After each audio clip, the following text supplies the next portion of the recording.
लाडकी बहीण, लाडकी बहीण, लाडकी बहीण. सर्वांच्या डोक्यात एकच प्रश्न आहे की लाडकी बहीण योजना बंद आहे की चालू आहे? हो, तर ही गोष्ट खरी आहे की लाडकी बहीण योजना ही चालू आहे. पण लाडकी बहीण योजनेमध्ये खूप मोठा बदल करण्यात आला आहे. तर त्या बदलानुसार आपण ते योजनेमध्ये आहे की नाही, तर ते आपण जाणून घेऊ शकतो. तर कोणता हा मोठा बदल झालेला आहे या योजनेमध्ये ते आपण पाहणार आहे. जाणून घेऊया की कोणते बदल हे लाडकी बहीण योजनेमध्ये झालेले आहेत. एकूण 6 बदल लाडकी बहीण योजनेमध्ये केलेले आहेत. तर पहिला बदल म्हणजे हा की आपल्या घराचे एकूण उत्पन्न हे 2.5 लाखापेक्षा जास्त नसले पाहिजे. दुसरा बदल म्हणजे हा की आपल्या घरात कोणीही सरकारी नोकरीवर नसले पाहिजे. आणि तिसरा बदल म्हणजे हा की आपल्या घरामध्ये कोणीही टॅक्स भरणारं नाही पाहिजे.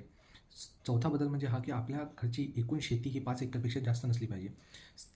पाचवा म्हणजे हा की आपल्या घरातील कुठलाही व्यक्ती हा राजनैतिक अधिकारी नसला पाहिजे.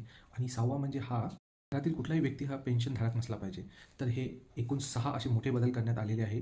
योजना तर चालू आहे. योजनेचे 3 टप्प्यात पैसे येणार आहेत. पहिला टप्पा हा 11 ते 15 तारखेपर्यंत